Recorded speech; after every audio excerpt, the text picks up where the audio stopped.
Olá, tudo bem com vocês? A Pro tá aqui gravando mais uma videoaula, hoje de revisão para a atividade avaliativa de ciências amanhã, certo? Vai cair os conteúdos que vão estar nessas atividades, são capítulo 1 e capítulo 2 de ciências, tudo bem? Vou dar um breve resuminho do que a gente viu nesses dois capítulos. No capítulo 1 a gente falou sobre o tempo meteorológico, que é um conjunto de condições que a gente encontra na atmosfera, como ventos, chuva, neve, sol, certo? Temperatura. Isso é o tempo meteorológico, tá? A gente também reparou, a gente fez lá uma comparação de 4 cidades do Brasil. E a gente viu que a temperatura, que o tempo, que a previsão do tempo para essas 4 cidades, elas não eram iguais, exatamente iguais. Podiam ser parecidas, mas não eram iguais, certo? Por exemplo, aqui em São Paulo hoje choveu na parte da manhã, agora está saindo um pouquinho de sol, mas na Bahia pode ser que esteja chovendo o dia inteiro, ou pode ser que seja um sol o dia todo. Então, normalmente, as temperaturas, as previsões de tempo não são iguais em todas as cidades, certo?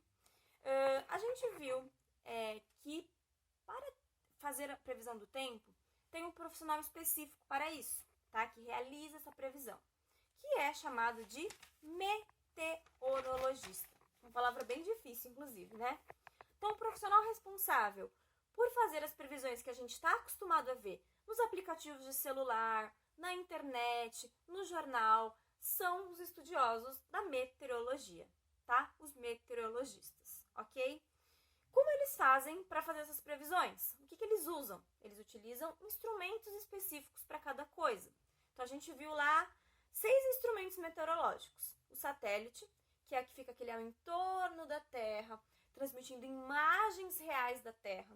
Vimos o termômetro, que é responsável por quê? A temperatura, certo? A biruta, que indica a direção do vento. O pluviômetro, que indica a quantidade de chuva que teve num dia, ou numa semana, ou num ano.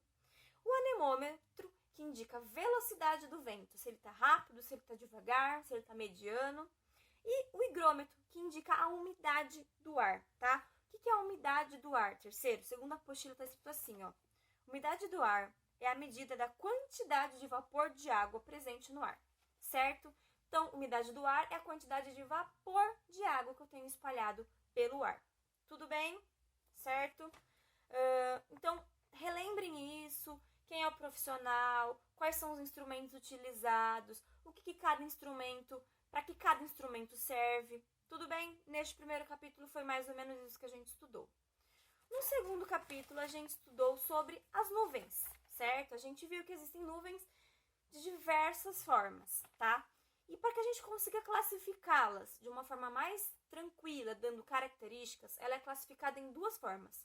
No seu formato e na sua altura. Alta, baixa, no meio, formato grande, pequena, espaçada, enfim, tá? As 2 características para a gente classificar essa variedade de nuvens que a gente encontra é através do seu formato e através da sua altura. Tudo bem? Antigamente não existiam os instrumentos meteorológicos que a gente tem hoje, tá? Então, a gente viu vários relatos numa lição de casa que a Pro pediu, que antigamente as pessoas viam como as previsões do tempo. Uma delas era através das nuvens, tá? Muito das nuvens nos diz o que vai acontecer. Por exemplo, quando a gente está olhando no céu e encontra nuvens muito escuras, indica que provavelmente vai ter uma chuva, certo?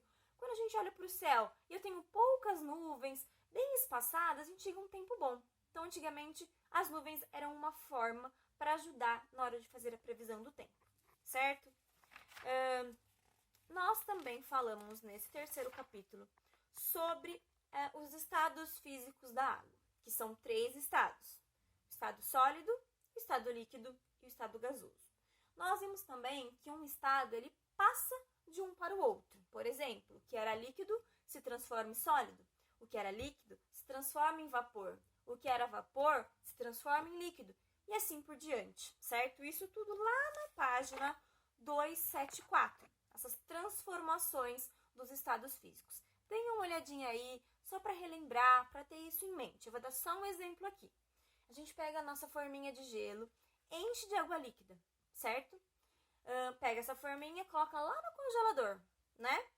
colocando no congelador aquela água que se transforma em líquido, que era líquida, água para beber provavelmente, ela se transforma em blocos de gelo. Esse bloco de gelo, ele é o estado sólido da água. Tudo bem? Certo? Leiam isso, relembrem um pouquinho disso, tudo bem? Mas é basicamente isso que vai cair na nossa prova. Não tem nada de diferente. Vocês fizeram atividades no caderno sobre isso. A gente já tinha conversado sobre isso. Fizemos experiências sobre isso. Vocês lembram da experiência que a gente fez das nuvens? Como que são formadas nuvens? Vamos só relembrar essa experiência. Como é que são formadas as nuvens? O sol, certo? O calor do sol, ele aquece as águas dos rios, dos mares, dos lagos, certo? Essa água sobe para o céu em forma de vapor, ou seja, no estado gasoso da água. Então, sobe em vapor, tá? E ela tá quente, certo? O vapor é quando você esquenta, então o vapor ele sobe quente, é o ar quente que sobe para a atmosfera. Lá na atmosfera ele tem contato com o ar mais frio, ok? Então, aquele vapor de água, ele se transforma em pequenas gotinhas de água. E a partir dessas pequenas gotinhas de água que são formadas as nuvens. Tudo bem? Lembraram que a gente conversou bastante sobre isso? Bom, terceiro, essa é a nossa revisão, tá? Espero que eu tenha ajudado vocês. Eu sei que vocês vão super bem nessas atividades, tá? Qualquer coisa, prova estar online amanhã também, para tirar as dúvidas de vocês durante as atividades avaliativas, certo? Beijos, se cuidem!